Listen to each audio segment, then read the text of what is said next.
Good evening. This is your lecture 4, RFIC design. And in the previous class, we started looking at nonlinearity as one of the major issue in RFIC design, and we have looked at the first nonlinear effect like harmonics. Right. So we studied about harmonics.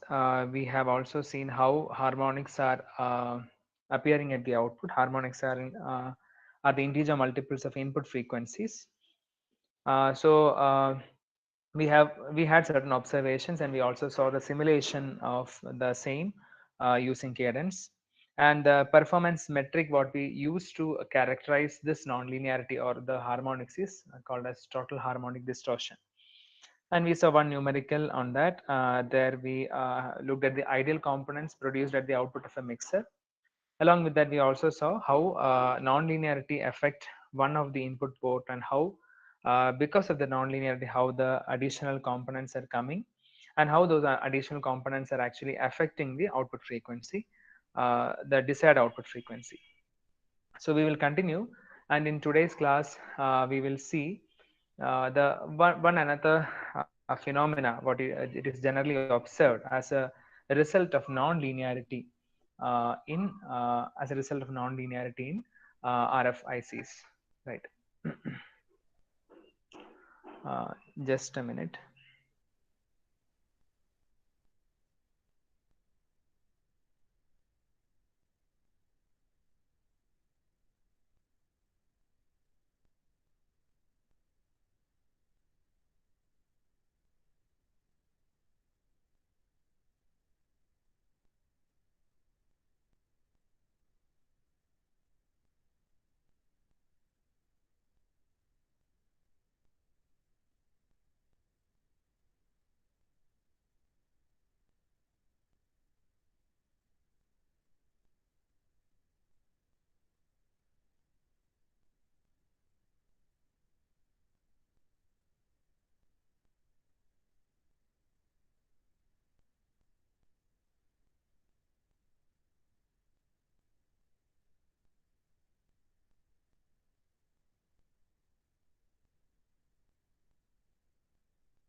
Hello,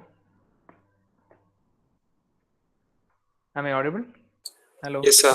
Yes, Yes, sir. sir. Yes, Sorry. sir. Yeah, sorry for the delay. Yeah. Uh, so today we will look at the next phenomena, what is generally seen. We call it as gain compression, right? So to start with,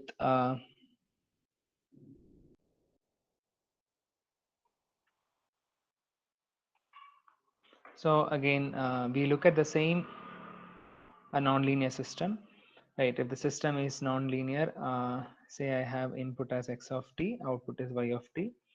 Since the system is nonlinear, I just mark the transfer chara in this form, right? Now, so what I'm going to do now is I'm actually so we know that there is the input component, there will be a fundamental component at the output, and the coefficient of that fundamental component is called as gain, fundamental gain, right? Then apart from that, we have seen there are harmonics and intermodulation products. Harmonics we have seen already, and this intermodulation component will be looking after some time. Now we will be focusing to the gain of the system. Now say for example, if your input is a tone at omega frequency with amplitude as a, so I can write x of t as a cos omega t. Now by the previous maybe I'll go back to that slide where we have written the gain component. Yeah, so here we wrote uh, gain. So the gain, if you look at the gain components, you will have this term alpha 1a, and you will have 3 by 4 alpha 3 a1 cube. The third component will not come because that comes when you have two tones at the input as a result of two tone test. So I can write the output y of t here as y of t can be written as uh, okay, let me write the DC offset. Later I'll just delete it. So alpha naught plus alpha 2 a square by 2 plus the alpha 1 a, which is the fundamental component, and plus that gain value alpha 1 a is modified by this term 3 by 4 alpha 3 a cube.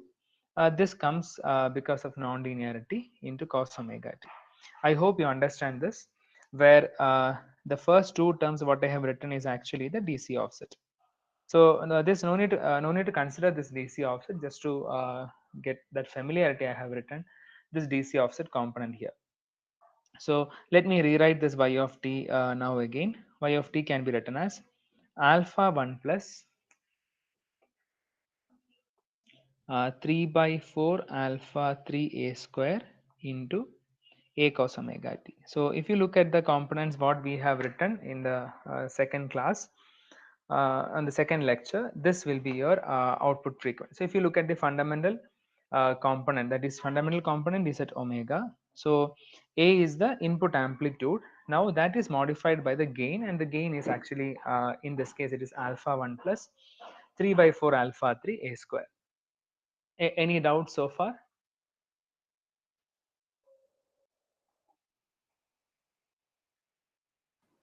Is this clear? Can I get responses in chat? Yes, sir. Okay, okay, thank you. Yes, all right. Now, so this gain, this y of t, what I have written now is only the coefficient of the fundamental component, which is cos omega t. Now, if I look at this component here, say now if a increases, if the input amplitude increases, that is what we are considering with respect to non-linearity, right? If your input amplitude increases, or the strength of the input signal increases, or say your a is becoming larger, what will happen to this gain? If a increases, so probably will understand, if there is no non-linearity, the fundamental component will is as same as y of t should be equal to alpha 1 a cos omega t, where you have the fundamental gain as only alpha 1, and that alpha 1 or that gain is not depending on the input amplitude. That is a normal, that is a linear system. But now when you look at this, as your a is becoming larger, what happens here is your gain, the fundamental gain will start varying. Your gain will vary. Why your gain will vary? Because your gain itself, because of non-linearity, there is actually a term coming. So as a result of this, your gain varies. Now the question is, how does this gain varies, or this variation depends on what? Definitely this variation depends on the input amplitude. Not only input amplitude, the how this gain varies also depends on actually the magnitude, or the, yeah, that depends on the magnitude of alpha 3, right? We did not mention what is alpha 3, but definitely we know that alpha 3 is actually the characteristic of that is coming from the non-linearity of the device, right? So now the variation of gain, variation of gain actually depends on this alpha 3 also. So why am I telling that the variation of gain depends on alpha 3? Because say if I am considering this alpha 3 term, say I have this alpha 3 term. Now if this alpha 3 term, if it is positive, you will see a type of gain, a variation in gain. And if it is negative, you will definitely see another variation to the gain, the fundamental gain of the system.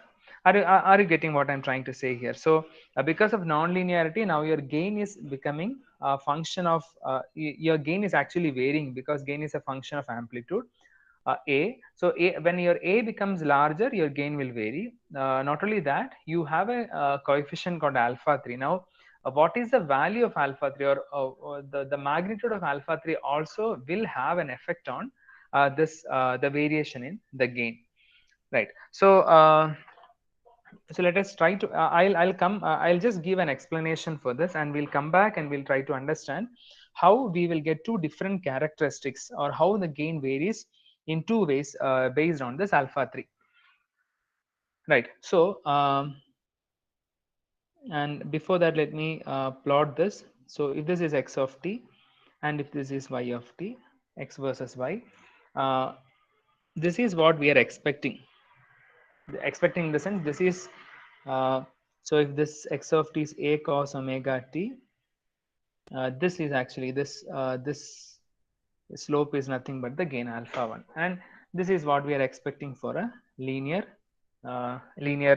system, or when your a is very small. So in that way also I can write, when input amplitude, when a is very small, or when your a is a small signal, you can always think that the variation you have, your system will respond like a linear system, right? Your system will be linear. Now look at this. This is your input variation. I am writing it as x of t, and this is y of t. In fact, this is nothing. It is not. Okay. I'll write this as, yeah. This is x and this is y, and this is a cos omega t, right? This is a cos omega t. Now, when your input is very small, you will actually get almost a straight line. That means here your alpha 1 into a component is in fact dominating, right? No need to consider other terms, because if your a is very small, the result y of t is as good as alpha 1 into x of t, which is alpha 1 a cos omega t. But as your a increases, this nonlinearity will come into picture, and the system will not respond as a linear system. Rather, the system response will be something non-linear. And what happens is, uh, you can see here, instead of alpha 1a, say if I'm considering alpha 3 as positive, so I'm considering alpha 3 as positive. If alpha 3 is positive, along with alpha 1a, you have to consider 3 by 4 alpha 3 a cube. And now if your a is becoming larger, your alpha 3 component is actually dominating, because that is giving you a strong component at alpha 3 into a cube.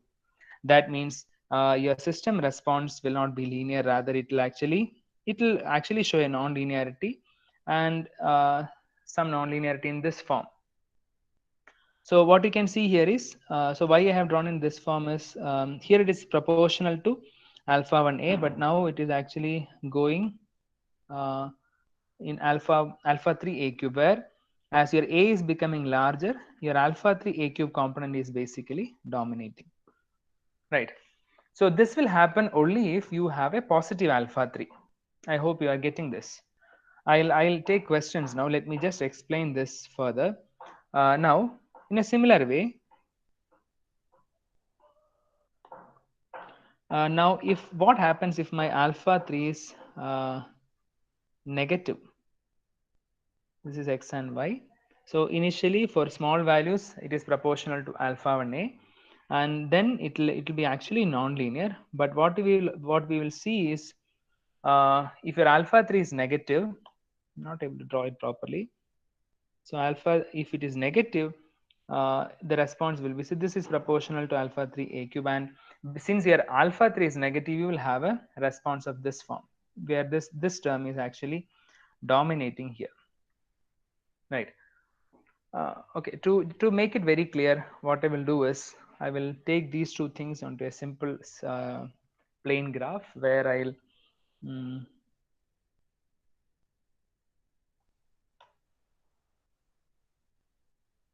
this is x of t and this is y of t, right?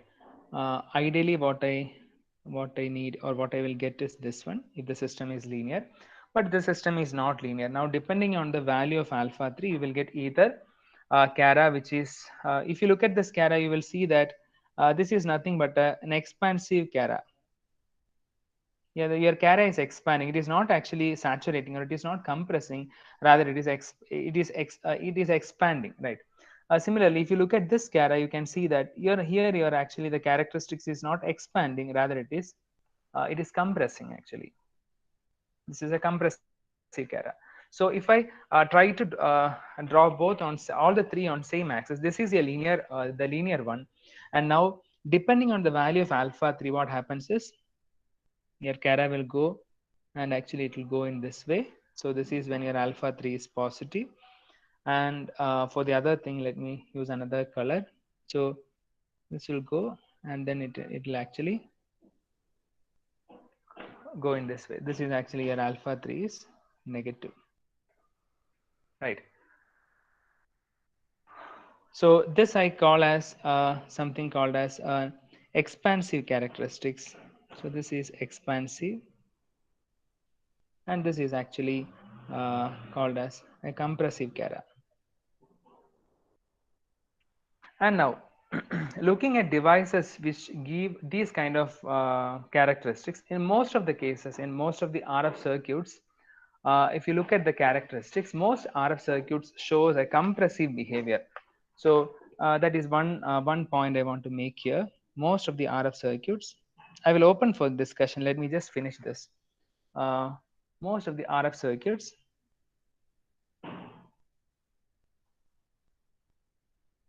are compressive. Now, if you look at this expansive characteristics also, if even if even if there are some devices which show some expansive characteristics, what will ultimately happen is, because of the power supply limitation, we know that whatever circuit we are designing, that will be connected across a power supply, and power supply is ultimately limiting your output amplitude or the output signal. It will be ultimately limited by your power supply. So whatever may be your device characteristics, your device cannot show an expansive Kara indefinitely. At one point, actually, even this expansive Kara also will try to compress, and this compression is due to the power supply limits.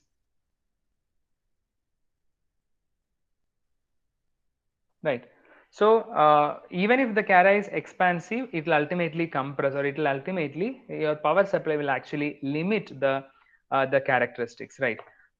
So so where we started our discussion is, uh, we have a system. If a system is linear, you will actually get a straight line passing through origin, but the system is not linear, uh, and that is characterized by we have actually written the nonlinear system gain in this form. This is your nonlinear system gain, and we observed that if your A is very small, the higher components can be neglected, and that will result in this Kara. But as your A is becoming larger, your gain will start varying, and that variation in gain purely depends on the value of alpha 3 or the magnitude of alpha 3. And we have considered two cases where you have alpha 3 as a positive value and alpha 3 as a negative value. In both cases, we will see that we have seen that if alpha 3 is positive, you will actually get an expansive Kara, and if your alpha 3 is negative, you will actually get a compressive Kara. But in either case, even if you have an expansive Kara, ultimately your circuit will actually compress or saturate because of the power supply limits, right? So whatever we see in the Kara, ultimately what we can say is your gain Kara or your transfer Kara will ultimately compress, right? Now how does this characteristic is getting compressed? Because of the non-linearity, right? The gain compression or the linear graph of gain is actually compressing because of the non-linearity of the system. So that can be due to the higher amplitude what we are providing to the circuit itself. Now, since this is a non-linearity, since so this compression in gain is otherwise called as gain compression. Since this gain compression is a result of a non-linearity, we want to characterize this non-linearity. In order to characterize non-linearity, we should have a performance metric, and we will see what performance metric can be used to characterize this compression curve or this compression, right? So before discussing about the performance metric, I can take few questions. If you have doubts, you can ask me now.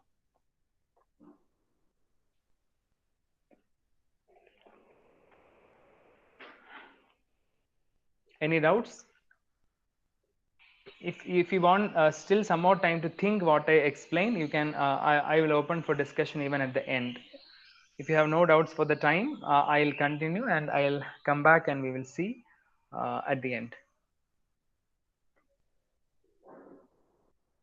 if you have doubts in between, you can post in the chat box. I will reply to that. So let me continue. So we understood that a nonlinear system will eventually show a compressive behavior, and that will result in the compression of the gain.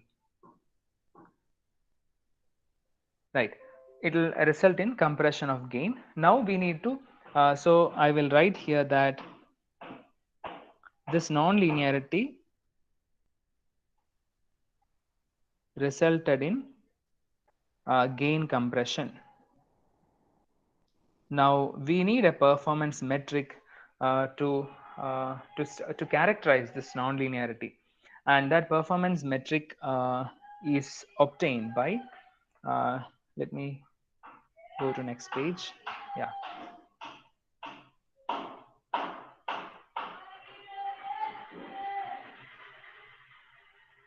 performance metric for gain compression.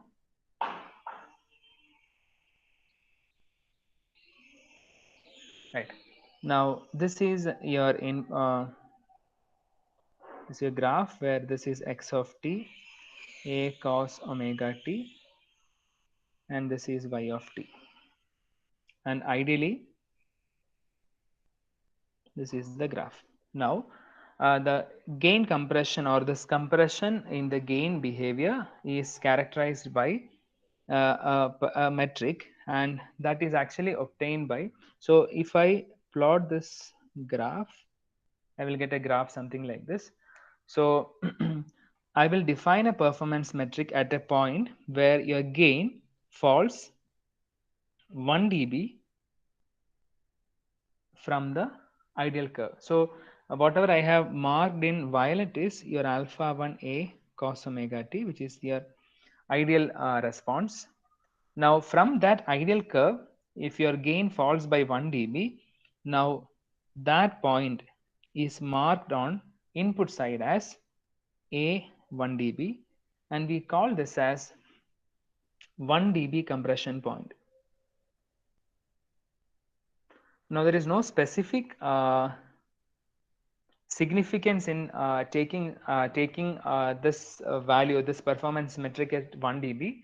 It is actually a random number, but one thing we understand from this 1 dB compression point is this 1 dB compression point is nothing but the input signal level,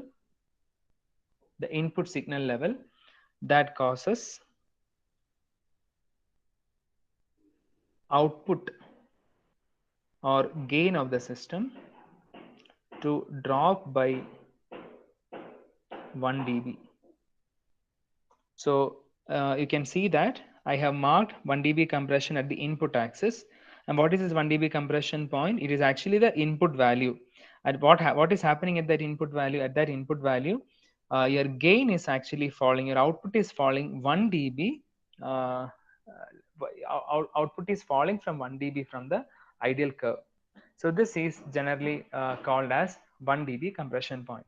Now you'll be wondering how this will actually determine the or how can we say that this 1 dB compression point is a characteristic for your it will characterize non-linearity. So can you tell me what is the uh, significance? Say if 1 dB 1 dB is more, say 1 dB compression point is more, what is the significance or what we will understand from that? Can I get some response in chat box?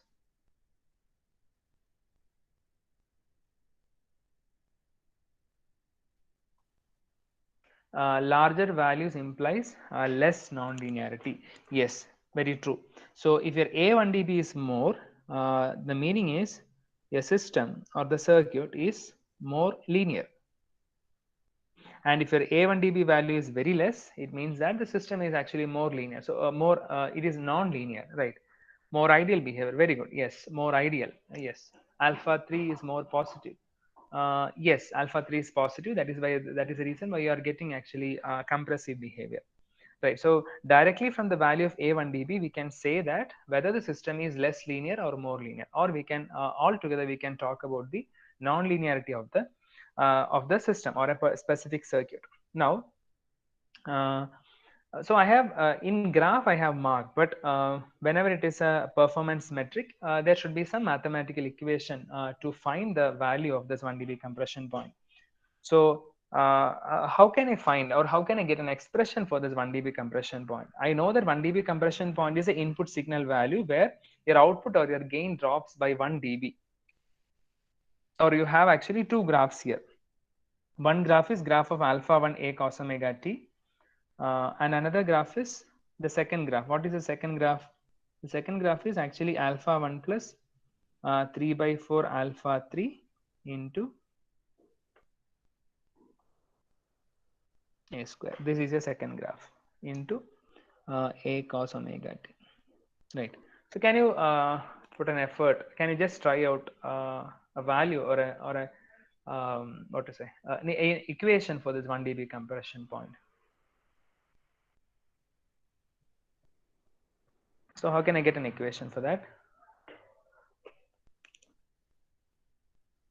So I'm referring to this voltage or this point, and this point is actually on this graph. Which graph? Yeah, non-ideal graph. So what is a non-ideal graph? Let me express in decibels. It is 20 log of alpha 1a plus plus 3 by 4 alpha 3 a cube. Right. This is the graph where I am defining the point, or this value at the input side is defined as 1 dB compression point. So when this is equal to from the ideal graph, which is 20 log of alpha 1a, from this, if I deduct 1 dB, I will get this point. I'll get this non-ideal graph, and at that specific value of a. So now in this a, what is your a? Your a in this a, sorry, this a is your a1 dB, right? So from the ideal graph, when you deduct 1 dB, you will get the non-ideal graph, and that specific input amplitude is nothing but your 1 dB compression point, right? So even though we call it as 1 dB compression point, in RF we express this. Yeah, I saw Nagesh. Yes, difference of the curve should be 1 dB, and 20 log ideal minus 20 log actual should be 1 dB. Yes, yes, very true. Yeah. So from this, can you get an expression for A1 dB by solving these two?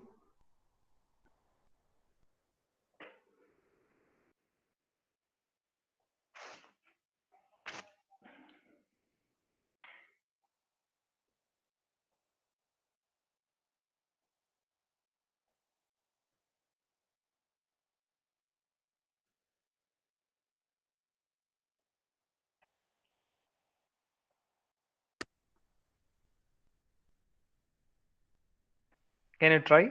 I'll wait for another 2 minutes.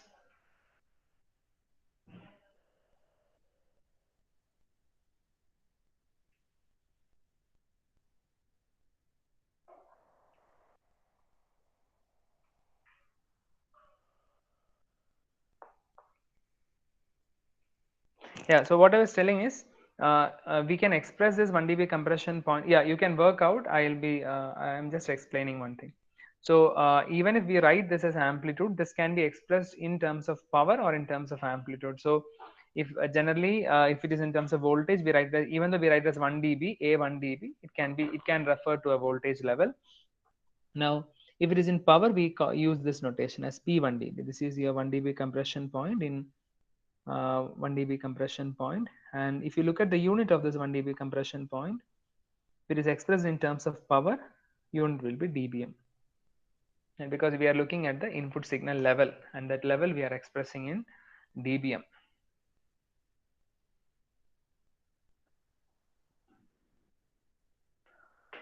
Right.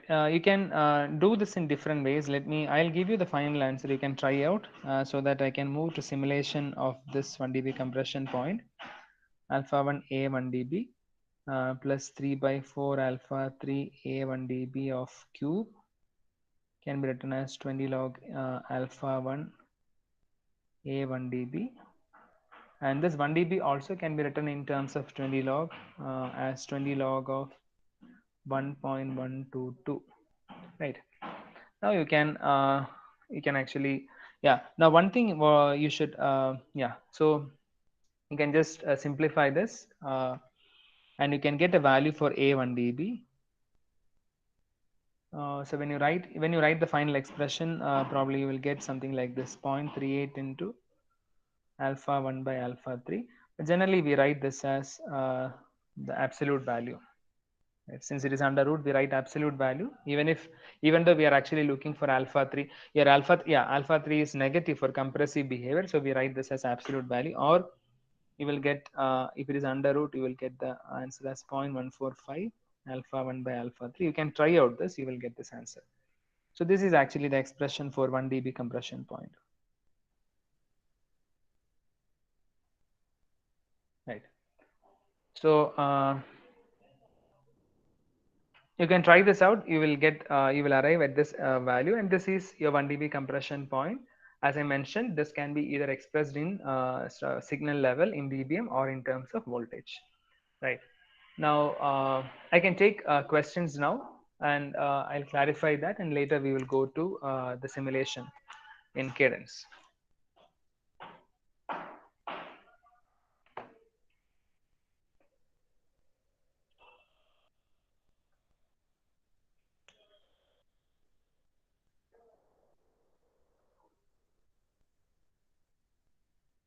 Any questions? All right. 1 second.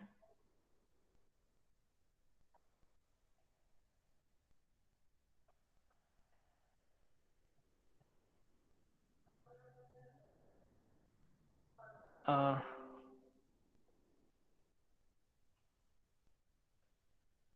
uh, okay, what is P1 dB?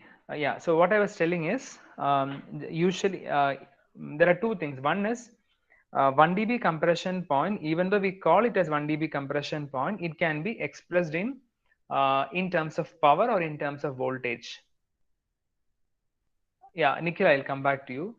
So it can, so what, why I have written it as 20 log of 1.122 is, so if I want to simplify, Rakshak, I'll answer back. I'll answer you. Just wait, hold for a while. So if I want to simplify this, I have written this 1 dB also in terms of this 20 log, and 20 log of this 1.122 is very close to 1 dB. I think, yeah, I think. Uh, Saurabh, you're answering to that, right? Yeah, okay. Yeah, others are helping out. Yes. Uh, yes. Okay. Now, Rakshak, what I was telling is 1 dB compression point can be expressed in volt or in dBm. Now, if you are writing in terms of dBm as a signal level, instead of using the notation as A1 dB, we write it as P1 dB. Now, the conversion is as same as how we convert a voltage to dBm. The same conversion we can use.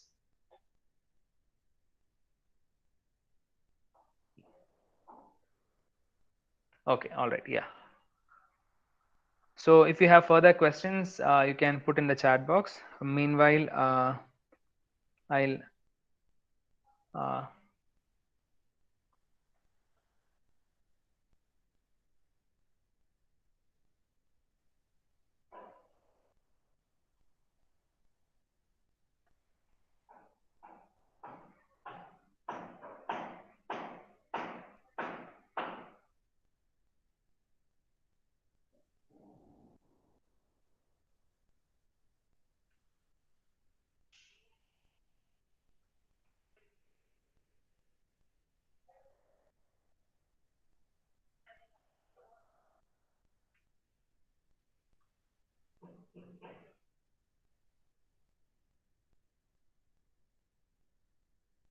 uh, can you see the screen now?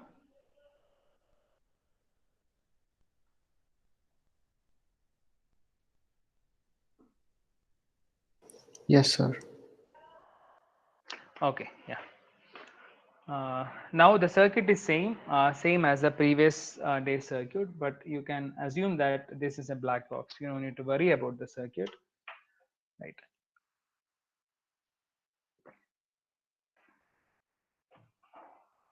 So yeah, as I mentioned, this is a low noise amplifier. We have seen the same circuit in the other day. Now, which analysis we were using on the other day for calculating um harmonics? You remember which analysis we have used?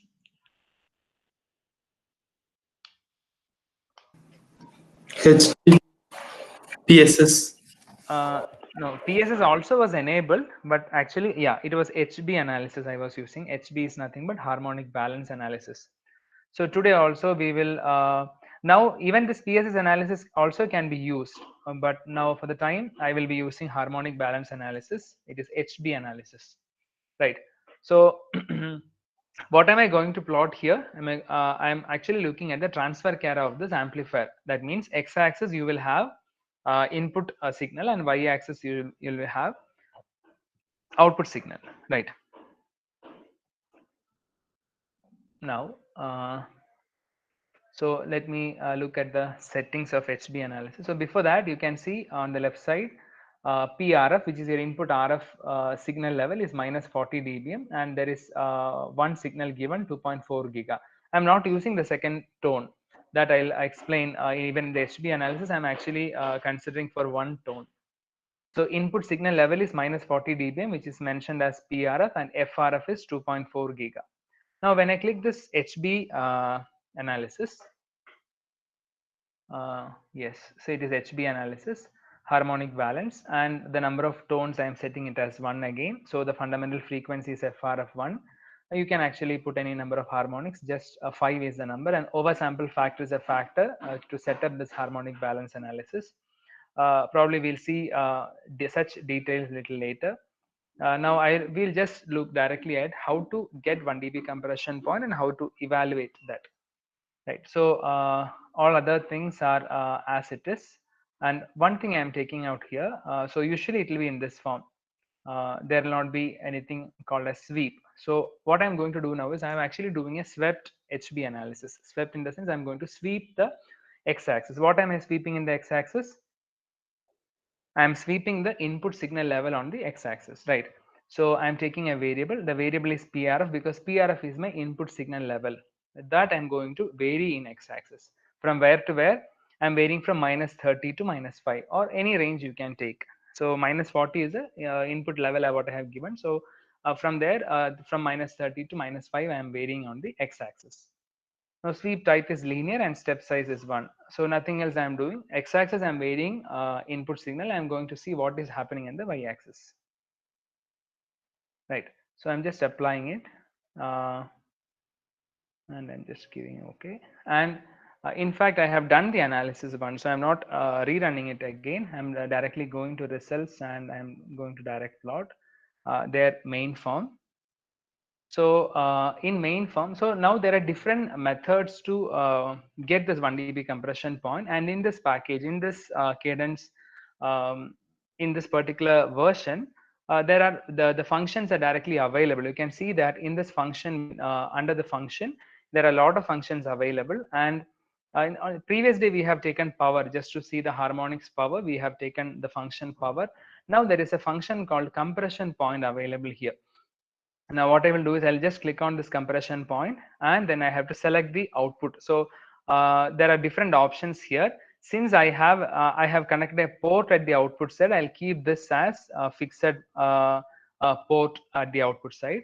Now the format is I want to see output power. I have yeah, there are two options. I'll be taking output power versus input power, because what I'm giving is actually input power.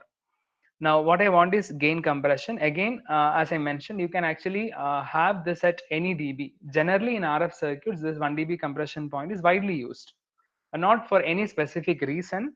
It is used widely, and that is why I'm measuring this as 1 dB compression. Here I can write this 1 dB, but if you want to evaluate this at some other dBs, which is not popular, but still we can do that. So I'm leaving it as 1 dB. And now input, yeah, I'm again just leaving this extrapolation point. I'm actually leaving. We can see those things later, or those things I'll be giving to you guys to actually work on. Now there are two options. One is input referred 1 dB compression, and one is output referred 1 dB compression. So input referred 1 dB compression is what I have just taught you. from the compressive Cara, from the output Cara, I'm actually marking towards the x-axis, and I'm getting what is about at what input value does your output falls by 1 dB. That is what it is called as input referred 1 dB compression. And I'm selecting the first harmonic, the fundamental component 2.4 giga. Right. After taking all these things, I have to select the port on the schematic, and I'm actually selecting the port on the schematic. So when I do that, yeah, I will get the Cara. Just to give clarity, I will just change the color.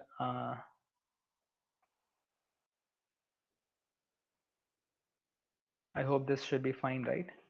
Not able to select it. Sorry. Yeah. So whatever is selected now, which is seen in blue color, is your actual Cara, is your actual behavior. And what you are seeing, yeah, you can also see a reference line starting, and it is going as linear. Now, what I explained is we have to drop 1 dB from the actual graph, but here this function is directly evaluating this 1 dB compression point, and it is returning the value. You can see, yeah, now you can see that x-axis is varying from -30 to -5, which actually the sweep value can be given by the user, end user. Correspondingly, you can see the y-axis, which is the output signal level.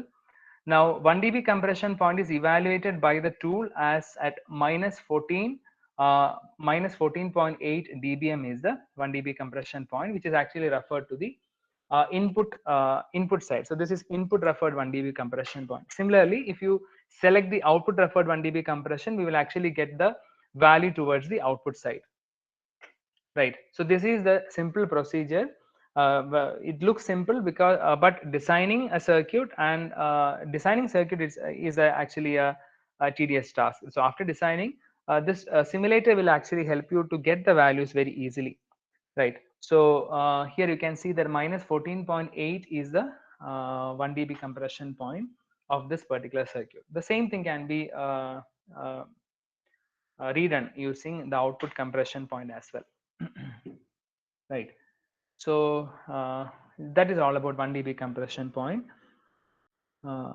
Yes, I think I have a question here. Nagraj is asking, from design perspective, what can be done to push 1 dB away on x-axis? Okay. Okay. So that means what are the design? So design techniques, more than design techniques, I would say it is actually a circuit technique. If I can make the circuit more linear, your 1 dB compression point will be, in fact, it will be very large. So one very simple example, one simple thing I can just tell you, which is coming to my mind now. We will be looking at the circuit as well. So mixer, when you design a mixer circuit, there are different ways you can design a mixer. Now, in order to get a larger 1 dB compression point, or in order to make the circuit more linear, what we generally do is we actually, I am talking about one specific technique what we use to make the circuit more linear. So, or can I ask this question? Can you tell me one circuit technique to make the, for example, you have a common source amplifier, right, and you want to increase the linearity of the circuit. So what circuit technique will you use to make your circuit more linear?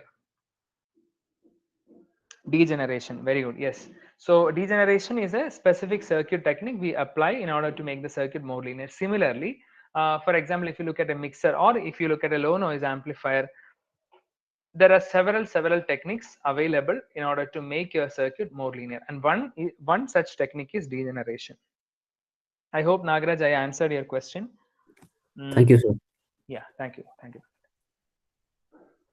Uh, so I'm not going to take the next nonlinear effect today. I'll be winding up now, but I can take questions. So before that, let me just revise what we have done today, and with that I'll conclude, and then I can take questions. So we started at this effect of nonlinearity. Usually the circuit will be linear. If your input amplitude is small, we can always consider that. Sorry, I will. Which screen you are seeing now? I'm confused. I have multiple screens here. The cadence screen, sir. Oh, sorry. Yeah, 1 second.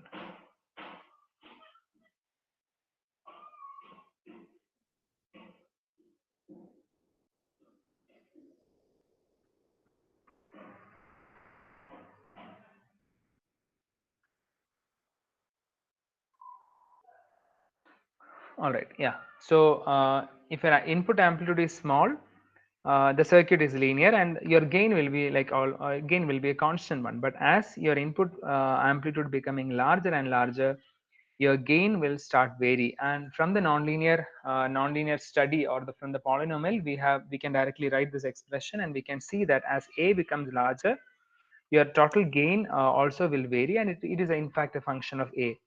Now, how the circuit behave for this kind of nonlinear gain depends totally on the magnitude of alpha 3, which is actually property of the circuit what we use, right? Now, if your alpha 3 is positive, it will result in an expansive characteristics, and if your alpha 3 is negative, ultimately your curve or your graph will compress. So both things can be studied like this. But even if you have an expansive chara, ultimately because of the power supply limitations, your output will eventually saturate, or your output will eventually compress. So for all these reasons, we characterize this nonlinearity. This nonlinearity is nothing but gain is getting compressed as you increase your amplitude, input amplitude. Now, this is observed, or this nonlinear behavior is captured using a performance metric. We call it as 1 dB compression point. And what is this 1 dB compression point? Manually from a graph, how we will observe, how we will get this 1 dB compression point is, you have the linear graph which is proportional to alpha 1, and you have this nonlinear graph which is proportional to alpha 1 plus 3 by 4 alpha 3 a cube. Both can be seen here. Now 1 dB compression point is the value or the input amplitude which is observed from the non-ideal graph when your non-ideal graph falls 1 dB from the ideal graph. That is called as 1 dB compression point, which is the input signal level that causes output to fall or drop by 1 dB.